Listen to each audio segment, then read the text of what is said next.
Now at 6 and streaming on crossroadstoday.com, a new state program can help local child care centers. A look at where local archaeologists are digging up Victoria County's past. And the state sends funding to Crossroads counties for multiple projects. We're looking for some warm and windy weather for the next couple of days. We're looking at wind gusts at 30 miles an hour, so yeah, hold on to your cowboy hats.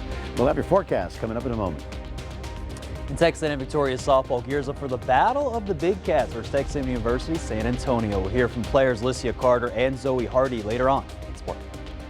You're watching 25 News now at 6. Good evening and thank you for joining us. I'm Don Brubaker. Shauna Curry has the night off.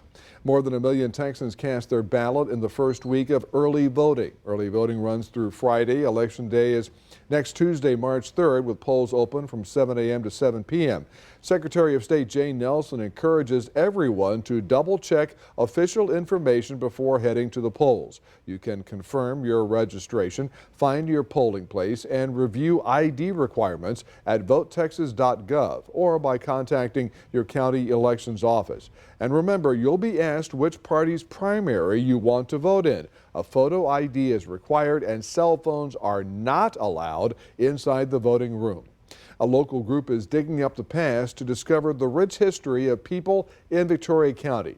Cobalt Archaeology, a nonprofit organization based in Victoria, is in the process of excavating several sites within Victoria County, namely the McNeil Ranch property near the Guadalupe River.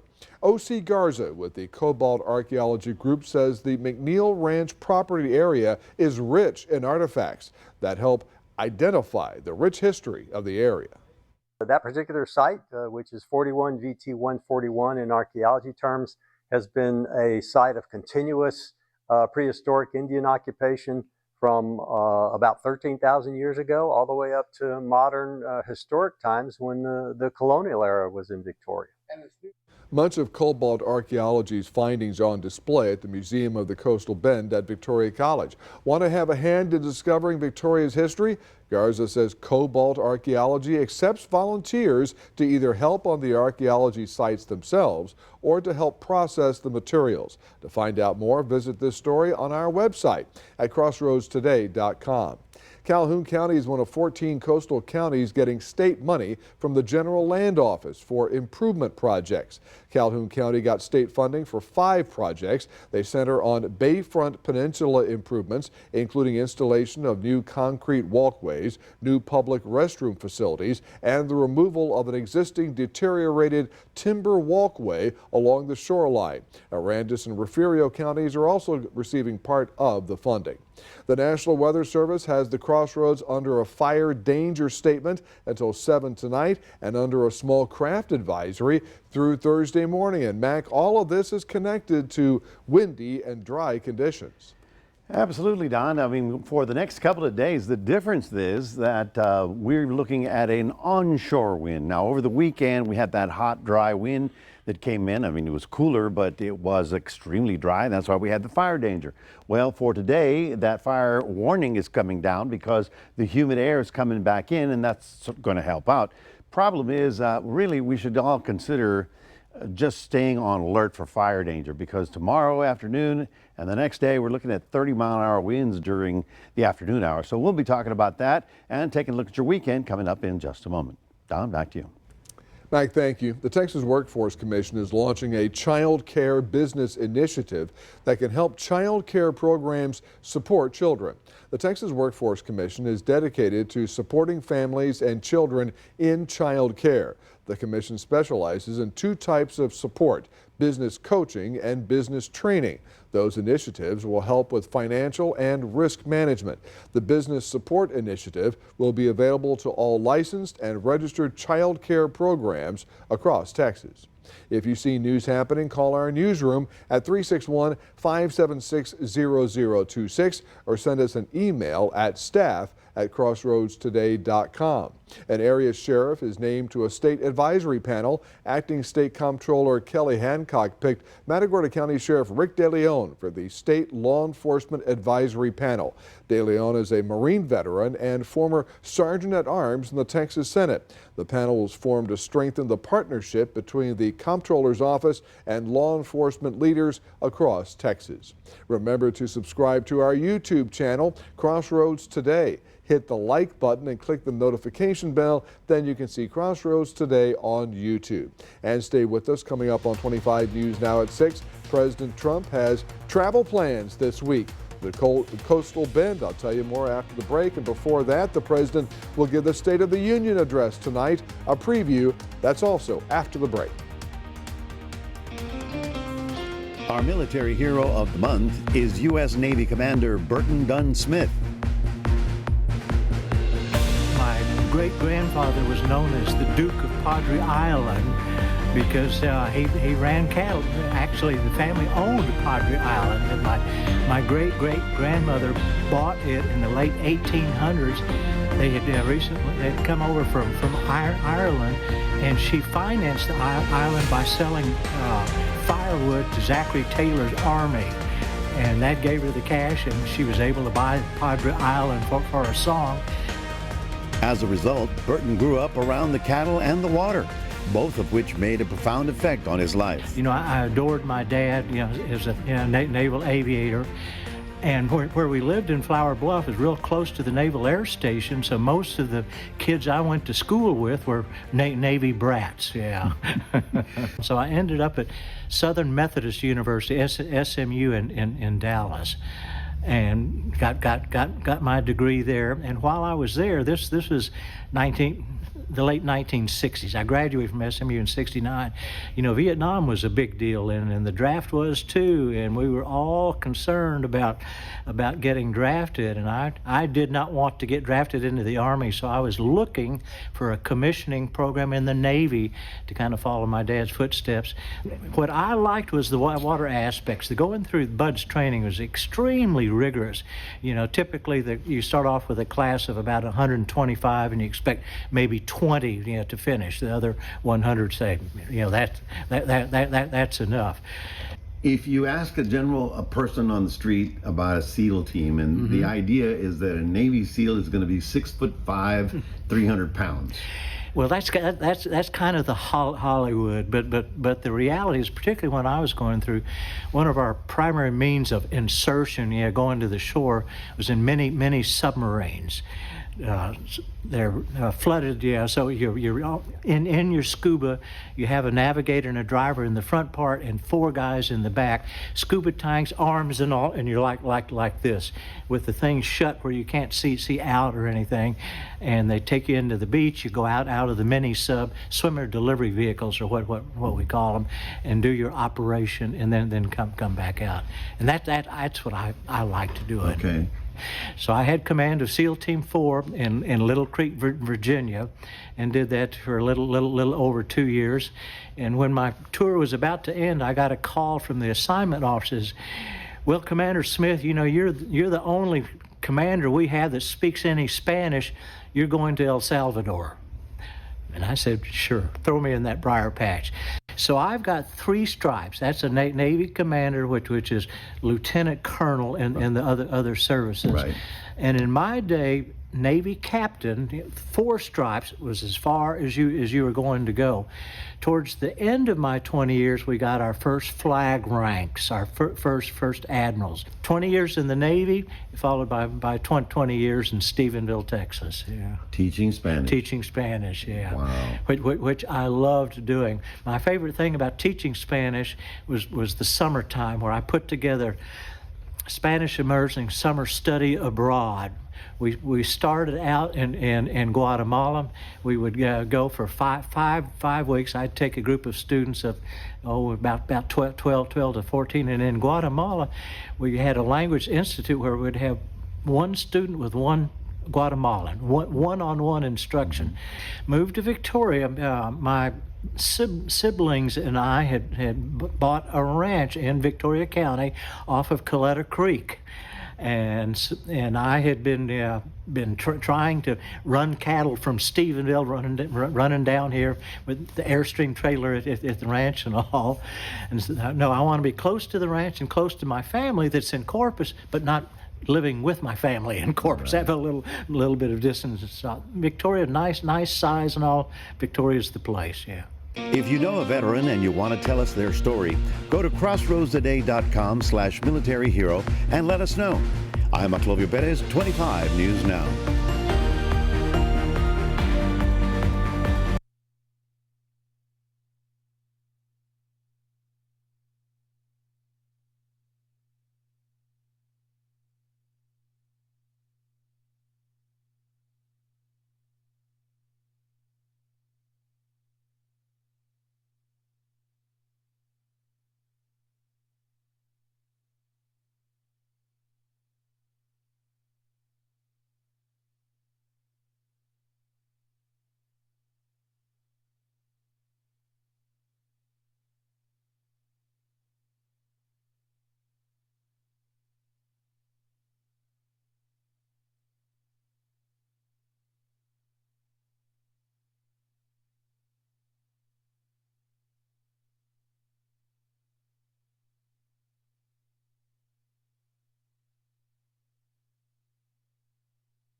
President Trump will visit Corpus Christi this Friday, just days before the Texas primary. The president endorsed several Texas Republicans in their March 3rd congressional and legislative primaries. President Trump is staying out of the biggest intra-party fight, the U.S. Senate race, where incumbent John Cornyn is struggling to win renomination.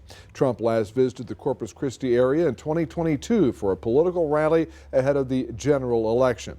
Tonight, President Trump will deliver the 2026 State of the Union address to a joint session of Congress and to millions of Americans watching from home. Ivan Rodriguez reports as the speech comes on the heels of a Supreme Court decision that struck down a key piece of his economic agenda and foreign policy. Tonight's State of the Union comes at a tumultuous political moment for President Trump. It's going to be a long speech because we have so much to talk about. White House Press Secretary Caroline Leavitt previewed what Americans can expect to hear during the speech. A large portion of the speech will, yes, focus on the economy. The president will lay out the case for why he and Republicans are better suited to continue tackling the affordability crisis that was created by the Biden administration and Democrats on Capitol Hill. Last week, the conservative majority Supreme Court struck down Trump's emergency tariffs, a centerpiece of his economic agenda. Trump lashed back by using a different authority to announce a new global tariff, now at 15%. Congressional Democrats say he's out of touch with American voters, feeling squeezed in the current economy. Americans, including myself, who will be in the chamber tonight, want the president to focus on lowering the costs. He promised day one, John, I'm going to bring down the costs. It's like day 410, he's 0 for 410. With midterm elections looming in November, Republicans on Capitol Hill also have a lot at stake as the president lays out his goals for the year. New CNN polling conducted by SSRS finds 32% of Americans now say that Trump has had the right priorities, while 68% say he hasn't paid enough attention to the country's most important problems. That's the president's most negative reading on that question to date during either of his terms in office. I'm Ivan Rodriguez reporting. Erica Kirk, the widow of Turning Point USA founder Charlie Kirk, is reportedly scheduled to attend tonight's State of the Union address as President Trump's guest. Last year, Trump spoke at a memorial for Kirk, who was fatally shot on the campus of Utah Valley University in front of a crowd during a campus event where he debated college students and attendees. Team USA men's hockey players travel to D.C. in style aboard a presidential aircraft to attend the State of the Union address this evening. The Boeing 757 is only called Air Force One, but the president's on board. President Trump sent the plane to pick up the team in Miami after a night of celebration. They greeted troops at the base when they landed and continued on to the White House. There they are in the White House right there. President Trump invited the team after their gold medal victory in Milan Sunday. To get more news, weather, and sports, come to our website, crossroadstoday.com.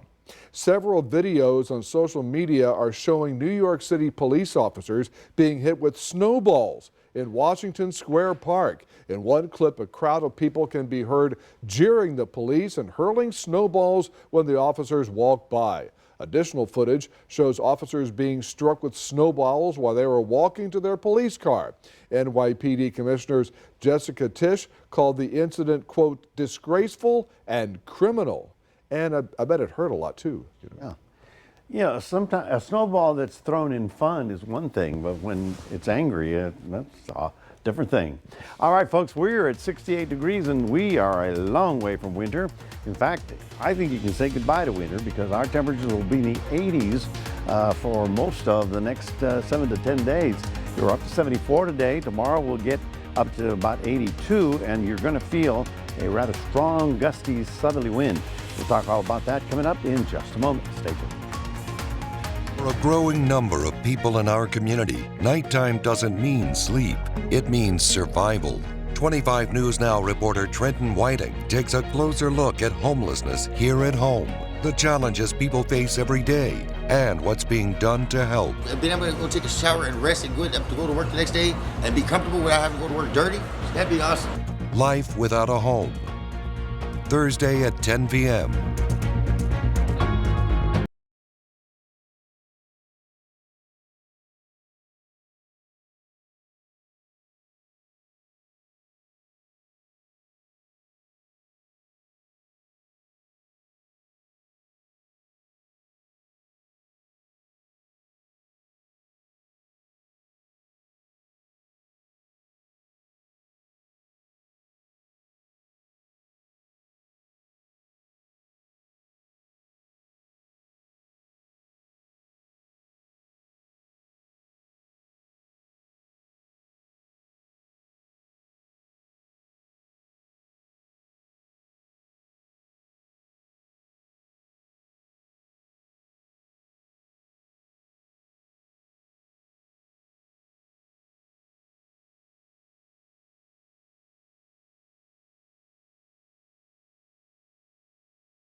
Well, good afternoon, everybody. Yes, tomorrow and all the way through the weekend, we're going to have a strong gusty wind coming up from the south. Now, a big difference when we had that wind off the north over the weekend, it was very dry. So we had the fire danger, all right?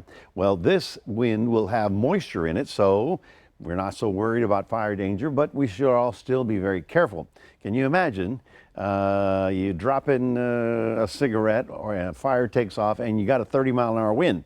That's going to be complicated to be in control. So just want to watch, tell everybody to be very watchful for anything that looks like an open flame over the next couple of days.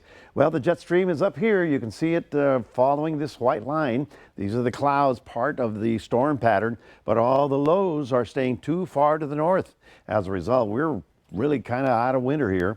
We've got this ridge of high pressure. This is the bump right there. You can see how the storms have to go up and over and then into the Midwest. Certainly the southern half of the country from Colorado on down, just not looking at any kind of really winter kind of pattern. Obviously the New York, New England places, finally the storm has moved offshore.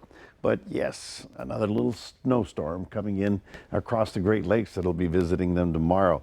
And that's just, now you got to dig out of all of that stuff, which is a huge problem. We have no watches up for tomorrow in terms of fire danger. But like I said, we should all be very cautious with anything that looks like a flame.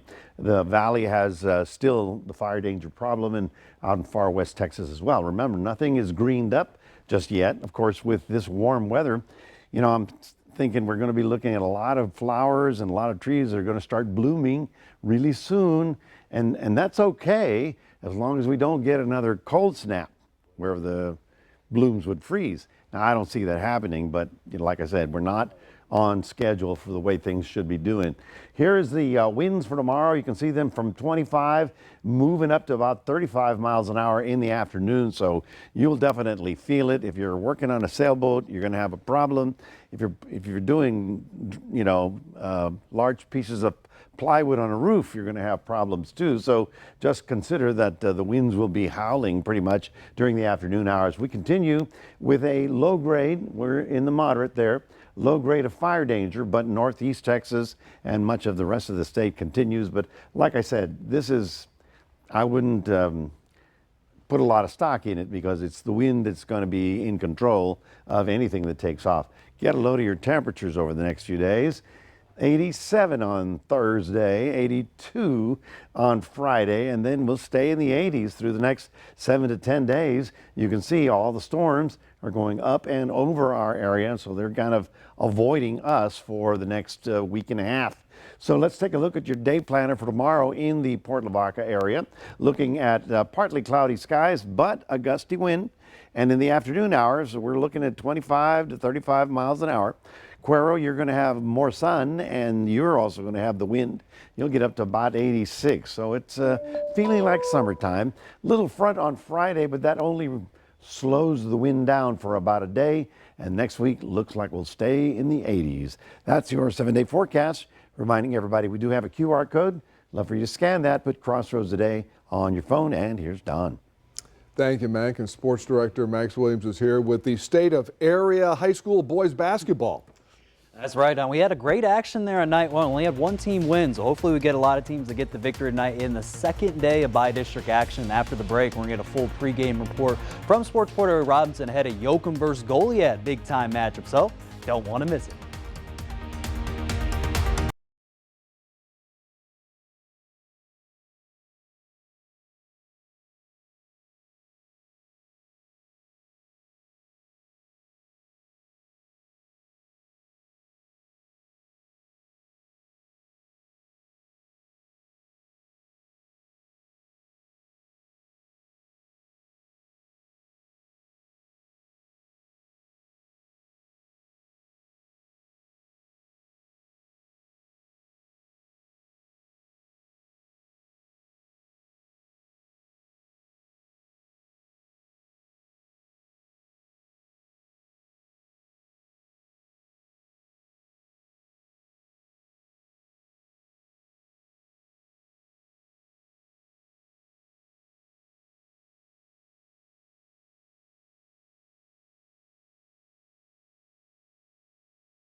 Tonight we have more bi-district round playoff action in boys basketball. We got 5 games all happening here in the Crossroads, and our spotlight game of the night will be the Goliad Tigers facing the Yoakum Bulldogs in a crossroad clash for the first round playoff action. Our 25 News Now weekend sports anchor Ray Robinson's at Calhoun High School tonight. Give us a taste of what to expect. Max, I'm just outside the Calhoun Sand Crab Gym where the action is getting underway. And you know, the unique thing about 2 of these local teams duking it out is the coverage doesn't just end there. The winter goes on, and of course, you know, as always, the coverage continues with us here at 25 News Now. But this is a distinctive battle between the Yoakum Bulldogs and the Goliad Tigers, as it's a battle of pure skill going against pure athleticism. The Goliad Tigers have been on fire all season long. Their freshman trio of Logan Youngblood, Shane Davis, and Corbin Rosenquist have played beyond their years, looking more like seniors. They're the heartbeat of this offense, moving the ball with pace and precision, playing true team basketball. Senior Grant Wyndham has also been a key contributor to the Tigers' success, stepping up in big moments. On the other side, there's the Yoakum Bulldogs. They bring their physical presence led by forward Xavier Barnett, whose football success has clearly translated to the hardwood. Yoakum thrives on strength and toughness. And don't forget about Senior Garza. He's been a sharpshooter from beyond the arc, and when Yoakum gets rolling, they can be heard on a slowdown. So tonight you can expect a fascinating clash of athleticism and pure skill, but make sure you tune in tonight on 25 News Now to see highlights, results, and more, and it's just a matter of who can get to their strengths. Sooner the better. Reporting here in Port Lavaca, Ray Robinson, KAVU, TV 25 News Now, Sports. All right, Ray, another game we're keeping an eye on in the 3A ranks is Industrial Cobras. They open up bi-district round playoff action versus the Nixon Smiley Mustangs. That game will start at 7 p.m. at Cuero High School. And this past season, the Cobras finished in 3rd place overall, and they were led under their senior Gazai Lopez, who passed over 1,000 points, by the way, earlier this year. So if the Cobras secure that victory, they will face San Antonio Cole Cougars out in the area round playoffs. Now over to Texan and Victoria softball, who's currently 10-2 overall and 3-0 in conference after sweeping Texas College this past weekend. They outscored Texas College 39-8 in 3 of those full games versus the Steers. And the Jaguars offense also is currently 20th nationally in batting average. And junior Angelina Morales has led the way, hitting .500 in batting average and 12 RBIs this year. 2nd in the Red Athletic Conference amongst hitters for the Jags up in the bats. So the bats are coming alive. Their pitching staff has brought immense depth as well. And junior Alicia Carter and sophomore pitcher Zoe Hardy highlight both these aspects need to carry over against their conference foe, Texas A&M University San Antonio, for Friday night. To the matchup this weekend, we've been doing really good. Came off a hot streak against Texas College, and we feel pretty good, pretty solid. Our offense has been doing pretty well recently as well, and we're ready to have fun against Texas A&M San Antonio. Yeah, I think all of our pitchers just kind of go in there and knowing that we can dominate any hitter that we want to, and just kind of going in with the goal of winning every pitch instead of getting behind it all, just start out ahead. Hardy leads the Jaguars in ERA so far this year with 1.22 and hoping the strong pitching along with their other pitchers as well. And Jocelyn Galvin and Haley Noska, again, they're 25th nationally, 1st in the Red Conference. So, again, that's going to be huge again starting this Friday. So stay tuned for 25 News Now Sports at 10 p.m. We're going to highlight Texas A&M Victoria's head coach and Lindsay Ortiz about how she feels about being the new interim director of athletics, and also talking about how they're feeling for that matchup coming up. That's going to do it here in sports. Don, back to you. Max, thank you. We're back in a moment. 2 Olympic heroes return home from Italy. Find out what history they just made at the Winter Olympics.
Finally tonight, there was a hero's welcome in northern Minnesota Monday night as 2 hometown Olympians return home with historic hardware. Duluth's own Corey Dropkin and Corey Teese stepped off a flight not just with luggage, but with Olympic silver medals in hand. Competing as Team Dropkin and Teese, the duo made history as the first American mixed doubles curling team to earn an Olympic medal. Teese is also breaking barriers of her own, becoming the first female curler to ever medal for Team USA. Now, I must admit, I know as much about curling as I do about brain surgery, okay?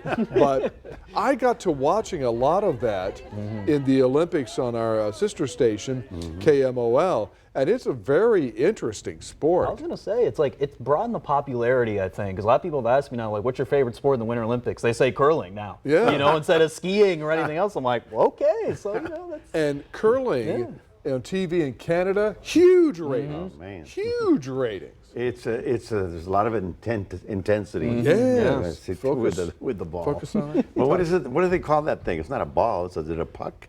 It's kind of like a pot. It's a big. It looks like a coffee pot to me. But anyway, folks, tomorrow we're looking warm and windy and temperatures in the 80s all the way through the weekend. All right. Thank you, Mac, and thanks for joining us. We'll see you tonight, 25 News Now at 10.